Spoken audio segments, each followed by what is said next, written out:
You all right? Yeah, lead on. Okay, here we go. Alison Sheridan, a specialist in prehistoric artefacts, is showing me one house that's so well preserved, people aren't usually allowed inside. Gosh, it's not the easiest place to get into, is it? No, but it's cosy. So what would life have been like for Skara Brae residents, do you think? It would have been pretty comfortable by the standards of the age because you've got this wonderful central hearth. So it may have been dark because of the roof, but it would have been warm. Okay. They've also got convenience. They have a toilet. How do you know that's a toilet and not a storage space? Well, there's actually a drain underneath it. And actually, they did find poo. Oh, really? Oh, so the hard evidence is there? Yes. Remarkably, these houses also contained artefacts, the precious possessions of the people who were living here 5,000 years ago. Never found anything like this in my entire life. Miserable bits of broken stone was all I ever found. So what have we got? Anything but miserable bits of stone. These are absolutely amazing. What are they generally called if you were to group them as a class of find? Enigmatic carved stone objects. All right. Only because archaeologists haven't worked out exactly what they are. And in the absence of materials that we would consider precious, like gold and silver, I suppose these have to be the equivalent of it because of the time that they represent and the skill that they represent. That's right, because we're in an age that's well before the earliest metal. Yeah. So the stone itself is not intrinsically valuable, but as an object, it meant a lot. And what about the rest of them, these pieces of jewellery or...? Yeah, in fact, they found something like 8,000 beads in this structure. In this house? Yes. Right. So, on a very practical level, it says that someone's got the time to do this, rather than being out growing, herding, whatever. Someone is able to set aside part of their day, or maybe all of their time, to specialising. Absolutely, and being provided with everything else they need by the rest of the village. That's right. These are just wonders. Which one can I have? I'll take them all.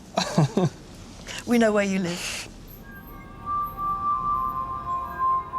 But as well as jewellery and carved stones, this house also revealed a darker secret. Intriguingly, 2 adult women's skeletons were found underneath the bed, uniquely. You mean below floor level? Yes. Right. Yeah. It's as if during the lifetime of the house, they lived here, they died here, they were buried here. And they were put under the bed. It's like Granny under the bed. It was a house for the living and it's also a house for the dead.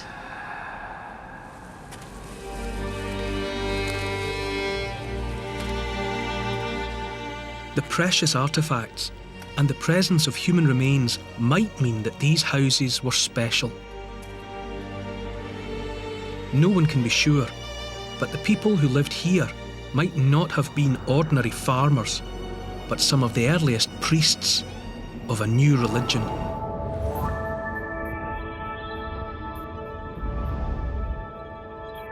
丝绸发展到西汉的时候，基本上真的是生产规模已经很大了，制造的人也很多。除了官府，还有一些民间的。那么民间呢，它还有一些专门的一些作坊，会制造一些比较高等一些。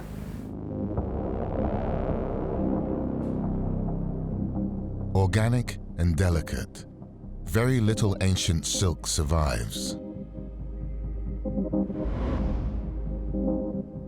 But one remarkable treasure trove still exists, thanks to a unique burial. In 168 BCE,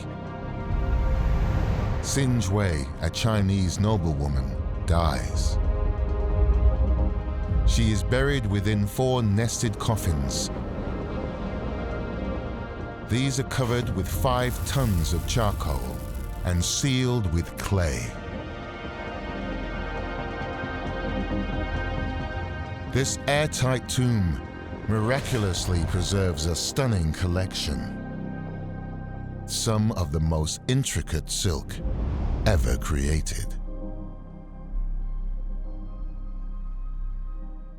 马昂堆汉墓出土了很多的纺织品文物，它包括有夹袍、单裙、单衣、丝履，还有一些枕头啊、枕巾啊。它不但种类很齐全，那么它的工艺是很高超的。那么绣呢，马王堆它的这个绣也是很齐全的，颜色各种各样的绣，我们对它进行分析，大概有20多种颜色。所以说当时这个手艺还是精细到很高程度的。In the ancient world, Sinjwei's silk dresses are unparalleled in workmanship, and even today are almost impossible to recreate.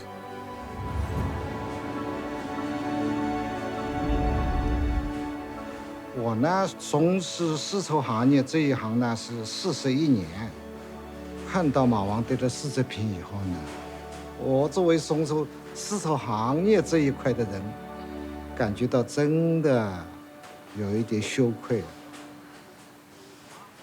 我们现在的好多条件，工具也好，肯定比他好啊，但是我们做不到这一步。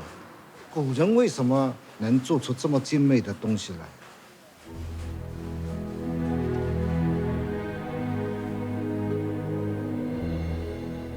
The masterful hand silk makers weave an amazing 120 threads per centimeter. In a technique called Suqing Chao Lua. 不是说没有刺点，做出来呢肯定是有刺点的，所以我们当时是做了10米。这个10米布呢，我们是做了一个工人做了1年。 我看了马王堆，真的非常感动啊！古人真的厉害。Hand silk is beautiful and practical. It's also wildly expensive. Over 3,000 cocoons are needed to produce 1 kilo of fiber, and hours of painstaking labor to transform that fiber into fabric, making it the ultimate luxury item of the ancient world. And because it weighs just a few grams per square meter, it's also perfectly suited to long-distance trade. What was it that turned hunter-gatherers into empire builders? I'm travelling through the awe-inspiring landscape of Guilin in South China in search of the key to their success.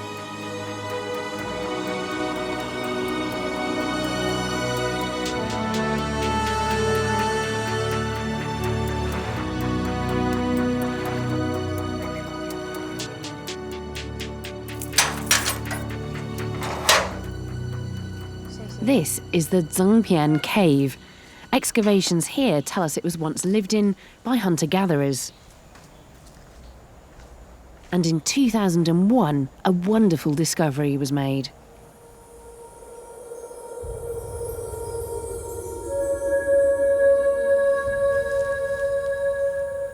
These fragments are so precious that I'm not even allowed to touch them. They are what remains of one of the oldest pots in China. In fact, one of the oldest pots in the world.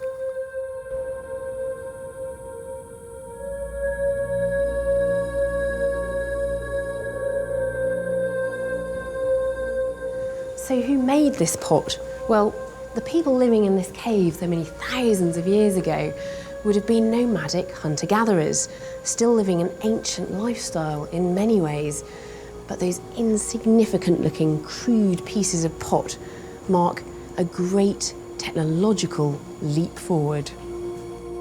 So prehistoric pottery's also been found in this cave? Pots are something we take for granted, but for those ancient hunter-gatherers, pottery was part of a completely new way of life. So how did they do it? I'm meeting a team of experimental archaeologists who think they might have the answer. The first breakthrough must have been finding out how to stop the pots cracking when they were fired, tempering them by mixing calcite rock with the clay. And they even have an idea how the pots might have been shaped thousands of years before the invention of the potter's wheel. This is very clever. They've dug a pit here to basically give us the form of the pot, almost like a mould. And then we're pressing this clay in little slabs down into the pre-formed pit. Transforming clay into hard pottery requires firing at a high temperature. Today, this is done at 1,000 degrees Celsius in a kiln, way beyond the capabilities of those hunter-gatherers.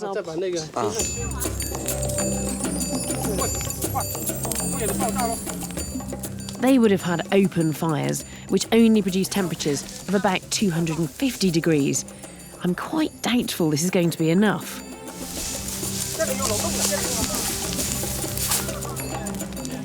So how's our pot? Ooh, I think that's it. I think that's our pot there, and it looks okay.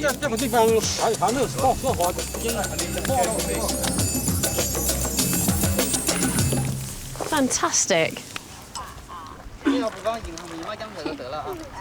There are many different theories about why the Chinese hunter-gatherers might have started making pots. Some people say it was a symbol of prestige, but the Chinese archaeologists think that the explanation is much more simple: cooking. Pots meant that a wider range of food could be cooked and stored, vital in hard times. And by 9,000 years ago, there was another innovation: farming. One of the things that those early Chinese potters would have been eating was wild rice. Now, it certainly wouldn't have been the main source of food because it was hard to collect and actually didn't give much energy in return. But despite the availability of other vegetables, it was rice that became more and more important and even crucial to the early success of the Chinese. There are clearly an awful lot of weapons around at this time, but I do wonder how many of them were for use and how many of them were for show. Because there's very little evidence of actual violence, the sort of evidence that we've got from Tor Martin. Now, this shield might give us a clue, because it's very lovely, but a shield is supposed to be something that's for defence. This is made of metal that's only 0.5 millimetre thick. It's beautiful, but it's absolutely useless. This shield was clearly for display only. But what about all the spears and swords of the time? Was their only purpose to make their owners look good?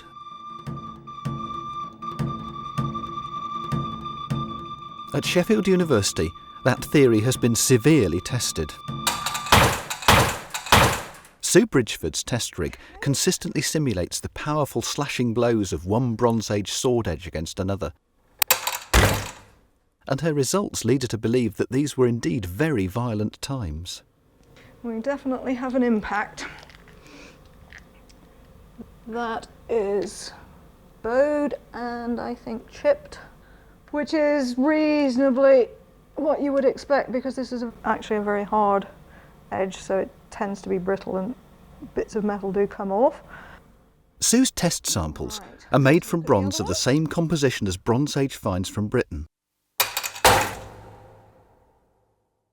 And Sue's found evidence of identical damage on the edges of real Bronze Age weapons. Sue, I've always had the impression with beautiful bronze swords like this that they were mainly just for show rather than being used. But are you saying that you've got evidence that they have been used in anger? Oh, the evidence is on the swords themselves. As you can see on the damage to the edge here, it's got a couple of tears there. But most of the thing is just a distortion of the blade. And is this the sort of evidence that you found on the experimental blades that you've made? Yeah. All the angled blows gave this sort of distortion. And those are the ones that you get most commonly when you're actually fighting with swords. How many of the swords that you've looked at have got this sort of damage? I've looked at about 600 odd swords, and at least 50% have damage that is consistent with the experimental replication of how they would have been used in sword fighting, sword to sword. I mean, do you think all Bronze Age weapons were probably used then? They weren't just made for show? I think a very small minority were used for show. The vast majority were made as serious weapons. You know, they were used to kill people.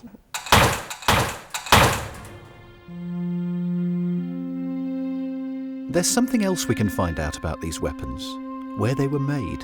And for that, we need to look at the composition of the bronze. Bronze is an alloy of copper and tin. There were around 10 copper mining districts active in Bronze Age Britain, and one of the most impressive is in North Wales. The rocky headland known as the Great Orme is riddled with the tunnels of ancient mines, where the copper, unusually, is mildly radioactive. This is the malachite, the copper carbonate. The copper ore shines green in the rock. Tin, the other main ingredient of bronze, was found in Devon and Cornwall. Grains of heavy black tin ore can still be captured today by panning moorland streams. That's what they were after, is it? That's what they were after. So what is the composition of our Tormarton spearhead? What can it tell us? I took it to Oxford University's Department of Materials for assessment. Peter Northover will compare the chemical composition of our spearhead with a database of over 10,000 samples of ancient bronze to find out when our spearhead was made and where the raw materials came from. Peter and his colleagues have shown that at different times in history, bronze has been made with varying ratios of copper and tin, as well as nickel, arsenic and other trace elements. They've also pinpointed the characteristic proportions of elements that identify different copper and tin mines across Europe. Low cobalt, so it's nothing to do with the southwest of England. He can now compare our spearhead with the samples in his database. The results tell a nice, coherent story, pretty well tracking the object from when it was copper right to when it was a spearhead stuck in somebody's back. So how old is it? I think originally we're looking at something like the 14th century BC. The other key point of the composition is two impurities, nickel and arsenic, which you can trace across quite a large part of northwest Europe, origin roughly eastern Switzerland, western Austria. You're talking about Switzerland though, but this seems bizarre when you've got these huge copper mines here and they're bringing copper all the way from Switzerland. Certainly there is no way it could come from the Great Orme, because the Great Orme just doesn't have that level of nickel and arsenic in it. We believe the copper was mined and smelted in the Eastern Alps, eastern Switzerland, western Austria, refined, made into bronze with tin, and then made into tools, weapons, ornaments, and then traded in stages across France, traded as scrap across the Channel, and then up to Tormarton area, and it may well have been made into a spearhead somewhere relatively close to Tormarton. So they're importing scrap bronze, yes. not the actual copper then? Scrap bronze, rather than trading off into these damp and windswept parts of the British Isles, just to buy some scrap from the guy down the road. So the bronze that ended up in the Tormarton spearhead came to Britain as scrap metal from mainland Europe about 1400 BC. This isn't as far-fetched as it sounds. In 1974, close to Dover Harbour, divers discovered the sunken wreck of a Bronze Age ship that was carrying over 60 kilos of well-worn bronze tools from France to be traded as scrap in Britain. So the people in Tormarton weren't living in isolation. They were part of a vast trade network that spread across Europe, a network that supplied scrap bronze to be reworked into fighting weapons. These wee treasures here are some of the Fiskerton tools. They were deposited or discarded in Lincolnshire around 2,500 years ago.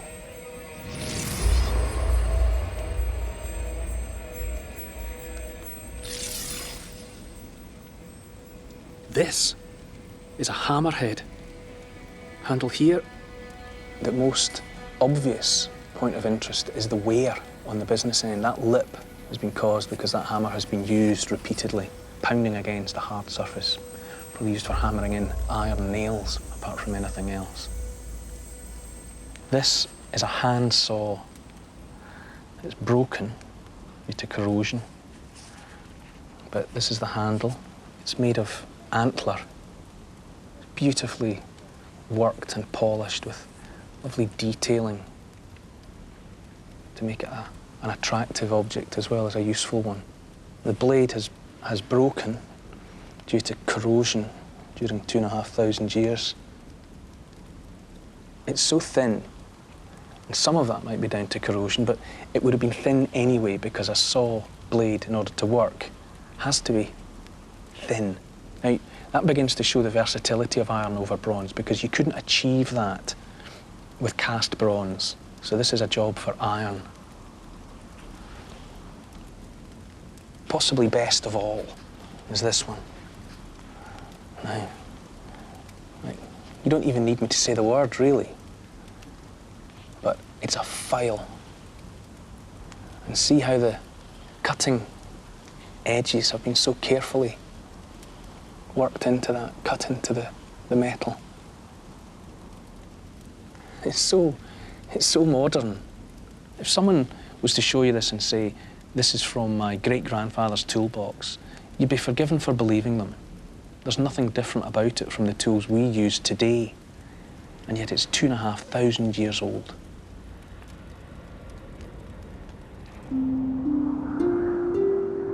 The time of crisis was becoming a distant memory as the population of Britain grew rapidly. Agricultural surplus lay at the heart of a newly emerging economy, and that depended heavily on iron. Iron was a metal that could be hammered into all manner of shapes and forms, not just cast. And unlike bronze, it wasn't the preserve of some elite. Iron, instead, was the metal of the people, working tools for working men.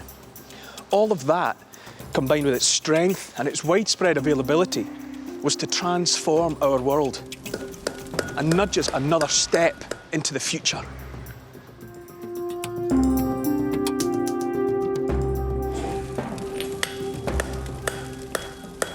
Iron working became a part of village life right across Britain. It's much better than the bronze because it's a little bit more elastic, so it's not going to snap if you hit something hard. And if it does bend, you can always straighten it again. If it breaks, you can weld the two pieces back together again. And the iron also, you can sharpen and keep putting an edge on, say for the sickle where you're cutting your corn or your hay. You can keep sharpening it. It's much more versatile. Bronze casting remained a specialist art, but anyone could heat and reshape an iron tool. It's that sound as well. It's knowing that that ringing sound would have been a permanent background noise. Oh, yes. For Iron Age village life. Yep, yes. That ringing sound.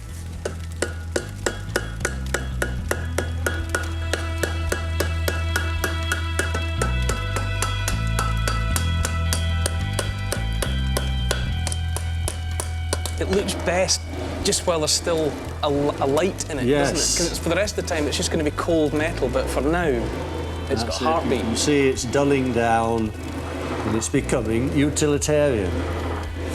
And such a simple, commonplace object. Yes. Sickle. Yeah, just a sickle. That at the moment it's got the magic, hasn't it?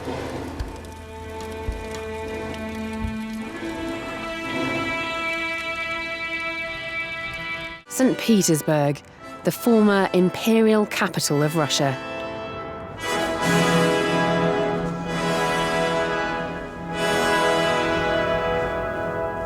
The Hermitage is one of the world's greatest museums, home to some of the most celebrated works of art.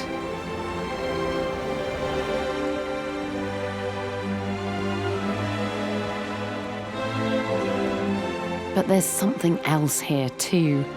It's not on display, but it's every bit as precious. Here in the storerooms are a few objects that could unlock the secrets of those Siberian families struggling in the depths of the Ice Age. What is really striking about these objects from the height of the last Ice Age is that they're found in just a few places in the south of Siberia, which is interesting because it suggests that as the climate worsened, these prehistoric people retreated into refuges where it still would have been very cold, but they would have been just able to survive. People vanished from the frozen wastes of northern Siberia. To the south, one of the refuges they gathered in is now called Maltar. So can the few remains found here tell us anything about what happened? Just look at these tiny blades from the Ice Age. They are unusually small, and the archaeologists think this is because the appalling cold made it difficult to reach the quarries. So the stone itself was such a precious resource that they were using it to its utmost, getting as many blades as they could out of it. So the blades themselves got smaller and smaller. And something extraordinary was happening during this period. In spite of that struggle for survival, there was a blossoming of art. Now, we may never know the meaning of this beautiful pair of swans to the people that made them, but archaeologists have suggested that they might be hunting charms, that when the first swans flew, the first deer would appear, and it was the beginning of the spring hunting season. And how they must have longed for spring. Many of the objects in this collection are mysterious. This unique plate is made from mammoth ivory. Some have suggested it's a map showing the physical and spiritual worlds, with a connection between them symbolised by a hole in the middle.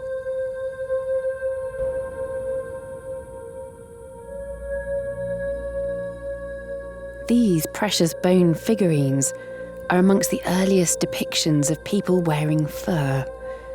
Further proof that plenty of these Asian pioneers could sew clothes by this time.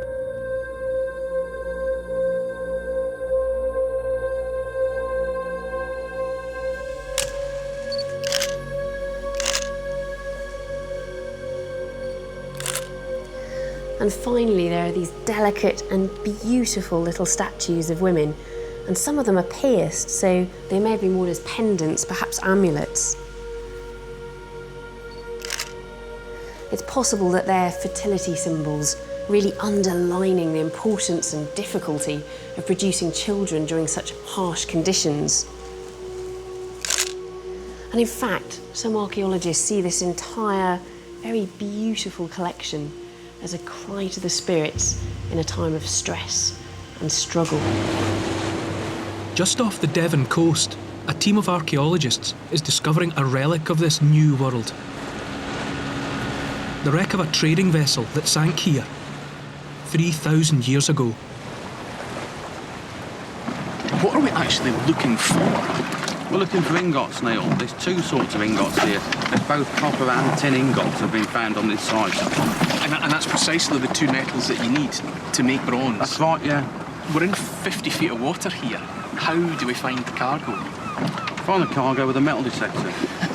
Exactly like the sort of thing you'd use in a farmer's field, isn't it? It's exactly the same piece of kit, really. Looks like an electric shock waiting to happen. It does, doesn't it?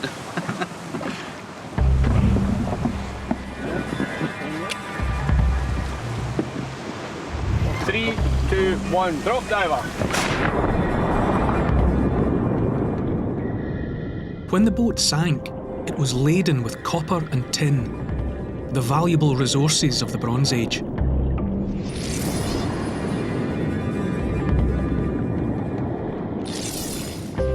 The boat's timbers have long decayed, but some of its precious cargo still survives.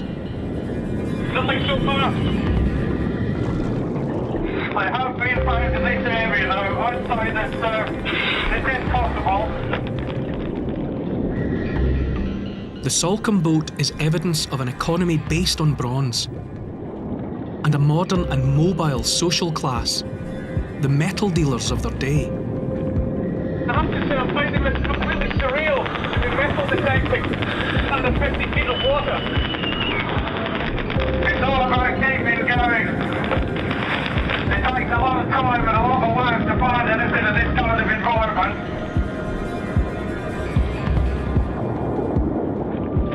Neil, next time to attract your attention, I think he's found something. One of the divers has got a signal.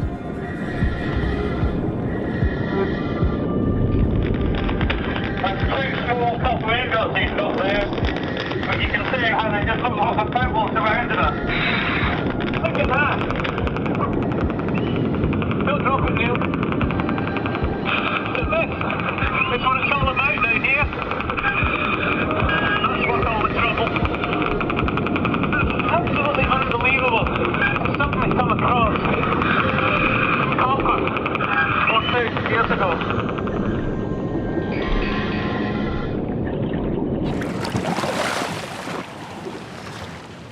this is the first time that the contents of this bag have been in the open air. That's right. 3,000 years. That's right. Look at that. Now that is unmistakable, isn't it? The heft of it, the weight, and the colour. So how much of this material have you recovered, or have the team recovered? The team's recovered almost 300 ingots now, which come to a total of about 85 kilograms. But it wasn't only raw metal that went down with the boat. Neil, this is a sword that was found 2 or 3 dives ago now. Now that is a bit more recognisable than a copper ingot. Was that being moved as metal, or was it there as a sword, a fighting weapon? I think this is somebody's personal possession for defence of their boat and defence of the cargo. The copper ingots are anonymous in a way, but a find like this is such a priceless personal belonging. It really speaks of a person, doesn't it? Yeah, you can imagine that he would only willingly be parted from it along with his life. That's right. Well, he may have lost his life at the same time as the sword.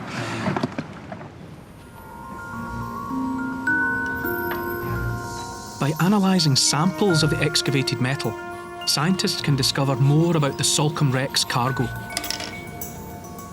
The analysis of what we've looked at so far from Salcombe suggests that that particular ingot did not come from Devon or Cornwall. Copper contains an atomic signature that can reveal where it was mined.